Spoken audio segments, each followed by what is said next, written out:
Hey, what's up guys, Joker here, and here we are in Warhammer End Times Vermintide. Going to be giving you guys my thoughts on the game, review of the gameplay as well as the performance, and we're going to get into the options menu first, just as we always like to do. But right here we are in the sort of central world hub. This is an inn that you can go to between missions where you spawn in initially in the game. You can manage things like your inventory, refill your ammo, as well as interact with the game's forge. This is a really cool thing that they have in this game, kind of definitely takes the gameplay to another level, as this is kind of like a Left 4 Dead clone, but in a Van Helsing-esque sort of universe, and it definitely has some RPG elements to it, as it is based on the Warhammer fantasy universe, not the Warhammer 40k universe, which most of you are probably familiar with, that sci-fi RTS types games. This is definitely different from those, but it's still under the Warhammer banner, because there are different universes within Warhammer. It's not just Warhammer 40k, there's also the Warhammer fantasy universe,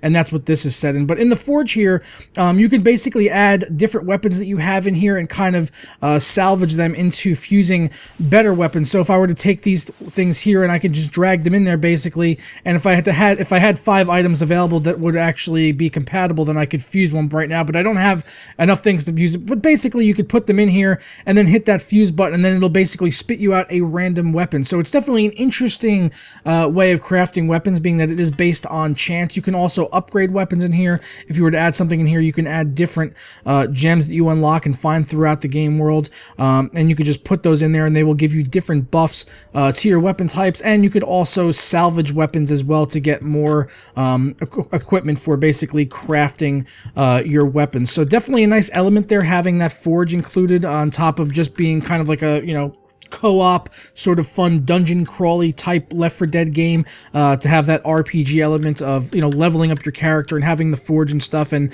using that forge is definitely critical when you start playing on the harder difficulties, having specialized weapons. But let's go ahead now, jump into the options menu like we always like to do at the start of these videos here. Coming into gameplay settings here, we do have the option to actually set a max upload speed, which goes up to 2 megabits per second, which is definitely lower than what my max actually is, but that's the highest it can go, so I have it set up to there. Definitely an interesting option to see, like seeing that there. We can invert our mouse axis if we want to, and we have a mouse sensitivity slider. We have a weapon switch scroll type. Now this is interesting because you can actually have it on loop or clamp, basically. So if you're using your mouse scroll wheel, you can have it so that it keeps going through the weapons and cycling through, or when it gets to your next weapon, it just basically stops. Then you would have to go down to get to the previous ones. You can enable dodge on jump key or dodge on diagonal forward inputs. This basically just allows you to have a sort of like hotkey combination for doing dodges in the game. You can set subtitles here, in-game tutorials, and player outlines, so you can see your up to 3 players that you're playing with in the game, so you could see them through walls and figure out where they are. And they also have a really great FOV slider here in this game, which goes from 45 all the way up to 120. This is the kind of field of view slider that I literally want to see in every single game that comes out from now on. Like, there's no way you will not be able to find a comfortable FOV in this game if you want to move that to whatever. 45 is extremely low. 120 is really just where it should be for the max on this. I like to play at 90 in first-person games, but, whatever your preference is, you should be able to find an FOV point in here that's good for you. And we also have the option to turn on and off our blood and gore. And one more thing I want to point out in here before we move on to the next screen is, if you highlight over anything or just sit here over any option, it actually brings up a little context box which explains exactly what the option is and what the different options within that option do. That's a really nice feature to see. I love that in this options menu. I wish more games were doing this. Like, honestly, this options menu is like pretty much 10 out of 10. So let's move on to our display settings. Before we leave, it asks if we want to apply our change. We go ahead and hit yes. Display settings here, you can see resolution. I am playing at 25.6 by 1440, but it obviously does support up to 4K if you wanted to. And we will talk about 1080, 1440, and 4K performance after we get out of the options. Screen mode, we have full screen, borderless full screen, and windowed mode. Nice to see all of those there. You've got your HUD screen fit, so you're basically making sure that your HUD is fitting to the edge of the screen. You can turn VSync on or off if you want, as well as set a frame rate cap, which is a cool option to see. It does max out at 1 120 though. It doesn't go all the way up to 144, which I would like to see, but you know, it is what it is. It's a nice option to have there if you want. And max stacking frames, this is basically your maximum pre-rendered frames. I have this set to 1, which is basically just to match what I have also set in the NVIDIA control panel. It's a setting that I always use and which I found works best specifically for SLI. So let's back out of this now. Oh, wait. Go back into our graphics settings here. Okay, so we got all the good stuff here in our graphics settings, a really detailed list of graphics options. And once again, this context menu is extremely helpful here because it not only explains what the option is, but it also says if it's a high or low impact on the GPU as well as the CPU and video memory. So you can see your texture quality, it's not a big impact on the GPU or the CPU, but it says it will heavily impact your VRAM usage. So really good information there. I want to see this in like literally every game. We also have environment texture quality, particle quality, and these are the highest that these go. Particle quality is up extreme. Now, these options right here I do have brought down a bit, and the reason is if you look, it actually says CPU usage very high, and I could definitely vouch for that because if I put these up to the next level all the way up to extreme, this will push my 5820K up to about 90% usage. So if you are out there and you're having any performance issues in this game, just go ahead and drop these shadow options down to high instead of extreme and bring down your max shadow casting lights down to around maybe like a 6 or a 7. It's not going to have a massive impact on the way the game looks, but it will have a massive impact on how well the game performs for you, and it's a trade-off I was willing to make so that I can get some better FPS in the game.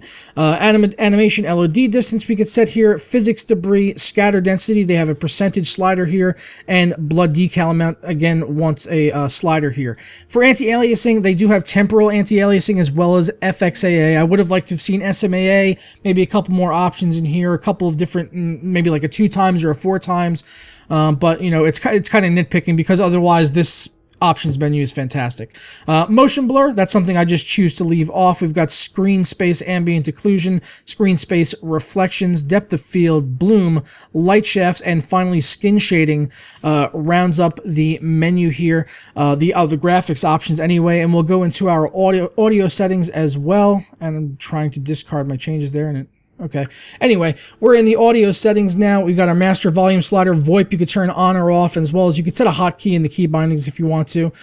Sound quality, high, you know, all of this stuff, all the way up at high. For speaker configuration, they do only have headphones and speakers. I would have liked to have seen more options there, maybe like a 5.1 and a 2.1 surround option would have been really nice to see. But now let's go over to our key bindings. Once again, discard changes, and it's going to reset my whole screen, which is kind of silly to be honest.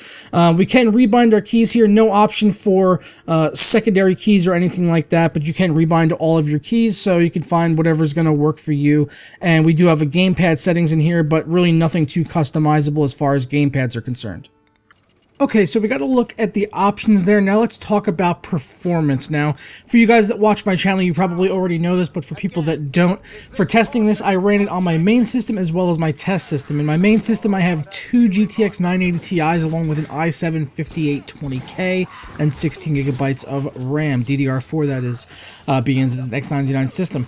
On the test system, I have a GTX 970 SSC edition along with a i5 6600K Skylake processor, which I have overclocked up to 4.9 gigahertz, along with an additional 16 gigabytes of DDR4, just like the main X99 system.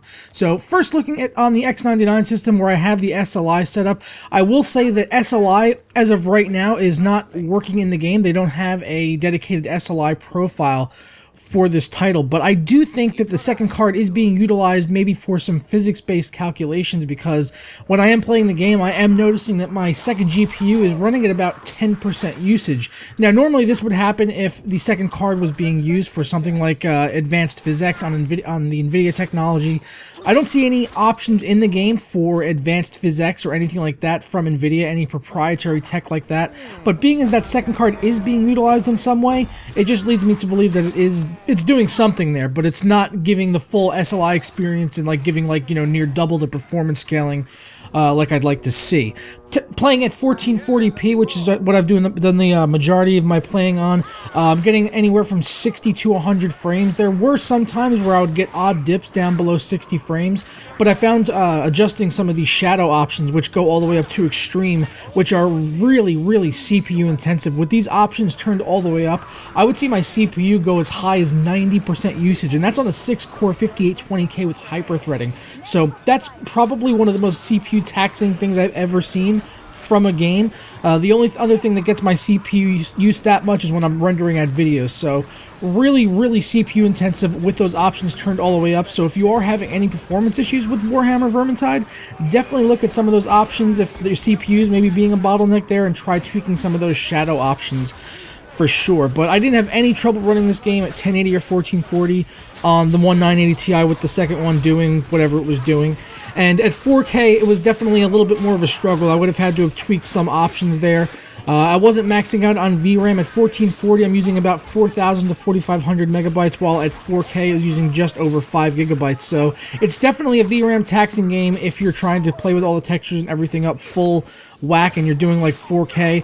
But at 1080, like a GTX 970 is going to be fine, which is the other card that I tested on. 1080p, getting solid 60 frames pretty much most of the time, apart from the odd little bits where it would kind of dip down.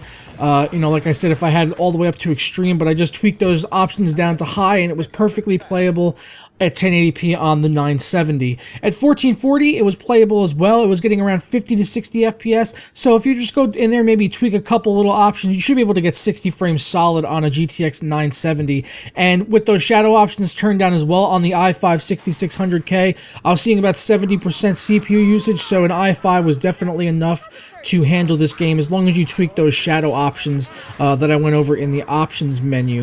At 4K, the 970 was definitely a struggle, but it was staying around 30 FPS, so if you can put up with 30 FPS, then by all means, you could bring down the settings to like medium, maybe bump it up to about 40, 45 FPS, but you are going to see the limitation of video memory, because on the 970 at 4K, it was definitely pushing it to the max on the VRAM, and we all know about the 3.5 gigabyte issue with the 970, so, but it was pushing it to the full 4 gig, but it was staying over 30 FPS the entire time, playing at that almost maxed out settings. Looking at the graphics in the game, they are really impressive. A lot of the textures in the game are really nice. Some walls, if you get up like really close, it's not going to look amazing, but for the most part, everything is really detailed. The environments are super fleshed out, and the enemies look great as well. The fur on the rats all looks good, so I don't have any complaints as far as the graphics are concerned. If I'm nitpicking some of the areas where there was like some water, the water was kind of static, but it's really nitpicking at this point. And coming from something like Killing Floor 2, I would have liked to have seen something like the NVIDIA Flex technology they have in that for the blood, but there is a decent amount of dismemberment. You can definitely chop off limbs and heads in this game off of the rat enemies. It's not as detailed as something like, say, Chivalry Medieval Warfare with dismemberment, but there is a decent amount of it in the game, and overall, I'm very pleased with the way that this game looks, and for it being as taxing as it is on the GPU and CPU, I would say it's justifiable based on how good this game actually looks on the Stingray engine. In the game, you can choose between 5 different characters, different class types. You know, you got your dwarf, who's like your shield and sword guy. You've got a mage, you've got an archer, rogue character type thing. You've got your two-handed weapon character, your big melee guy, and then you've got your witch hunter, who's kind of like a jack of all trades. He starts out with a rapier, but you can get like a Zweihander, two-handed sword with him, or use his pistols, or get other pistols and other weapons in the game. All the classes are really pretty versatile, and you can almost turn any one of the characters in the game into kind of like a hybrid class and be able to be like a jack of all trades, really. So, you know, so whichever character you wind up rolling with, you can probably play it however you want, based on the incredible amount of variety for the weapons. You know, if you're using the archer character, the rogue character, the female, you're not limited to just using a bow and arrow. You can definitely get crossbows, you can get rifles and things, so you're not limited as much as you might think by choosing a specific class like that. As of the time of making this video, I've counted 9 levels in total on the game map that you can interact with in the World Hub here in the inn. So you can go up to here and you can pick any one of these levels at any time that you want to. Back in the beta, there was 3 levels, and then towards the end they added in a 4th. But now, since the game has fully been released on October 23rd, just yesterday, we now have all of the levels available to us, and we can expect to see more levels down the road in the future. The developers have said that they are planning free as well as paid DLC, but no microtransactions, which I talked about in my previous video on the game. So we're not going to see any microtransactions, at least they're saying we won't, but there will be free and paid DLC. But they've also said that they're not, whatever they do with DLC, it's not going to split up the community. So that would kind of lead me to believe that maybe the maps are going to be free, but we may have to pay for maybe additional characters and things like that, because since there are 5 characters and you can only play 4-player co-op, I'm led to believe that maybe we're going to see additional characters get added on, you know, later in the development cycle, and see some DLC release like that. But it really is anyone's best guess at this point. We're just going to have to wait and see what they decide to do with this game down the road. So there are definitely a lot of similarities in this game compared to, say, a title like Left 4 Dead. It really is kind of like they almost went with like a Left 4 Dead paint-by-numbers kit or something. A lot of the enemy types are ripped kind of right out of Left 4 Dead. The tank character specifically in Left 4 Dead is almost an exact clone here in this game, right down to the animations. Another enemy type is kind of similar to the Smoker in the way that he would be able to grab you with his tongue. There's an enemy type in this game that will grab you and then try to drag you away. And then there's another enemy type, an assassin rat, that'll jump on top of you basically and just start stabbing you repeatedly, like one of the enemy types in Left 4 Dead. So they really definitely I don't think you can deny that they definitely played a lot of Left 4 Dead during the development for this game, and it's kind of up to you as to whether you consider that a bad thing, because they've actually really nailed it. I mean, they've basically recreated Left 4 Dead in the Warhammer fantasy universe, and they've done a great job at it. The combat is a lot of fun. Instead of playing against zombies, you're playing against gigantic rat men, and there's a decent amount of variety to the enemies. You know, you got that tank character like I mentioned. There's armored rats, non-armored rats, so you've got about 5 or 6 maybe different enemy types there. So it gives a decent amount of variety to the game, and they're always mixing it up, so it's just a lot of fun. And I can definitely look past the fact that it is like a Left 4 Dead game. It really doesn't bother me that much, but I think some people might look at that and kind of complain about it, but I really don't have an issue with it, because the game is absolutely a blast. And for only $30, I mean, you can get this game for $30. I could have seen them, you know, if they went the road of like $60, it would definitely be too much. I would say wait for sale, but $30 is a great price for this game, for the amount of content that you're getting. It has a decent amount of replayability, I would say, since you can, you know, forge weapons and upgrade your weapons and your characters and go back and play those levels on higher difficulties, as well as unlocking even harder difficulties as you're playing through the game and leveling up. So there's definitely a lot of replayability there. It's got the 4-player co-op, so if you've got a group of friends to play with, you're probably going to have an absolute blast, definitely. And I would definitely recommend playing with a party of friends that you're on voice communication with in this game at the harder difficulties, and upgrading your weapons as well, because even playing just on hard is no joke, and I haven't even unlocked the harder difficulties above that yet, so I can only imagine how difficult those difficulties are going to be. So I'm just enjoying this game a lot. Wanted to share it with you guys. Let me know what your thoughts on Warhammer Vermintide are down below in the comments, and whether or not you've picked the game up already and what your thoughts on it, or maybe you're thinking about picking it up now that you've seen this video. I would definitely be interested to interact with you guys down in the comments, so let me know down there. But I'm going to go ahead and get out of here now. I'll leave a link in the description to where you can pick this game up on Steam or G2A if you want. You can probably pick it up on G2A for around $23, so you can save a few dollars there if you do want to get it on G2A. And use my referral link. It'll, you know, help out the channel a little bit. But I'm going to go ahead and get out of here now, guys, and I will catch you next time. Ta-ra.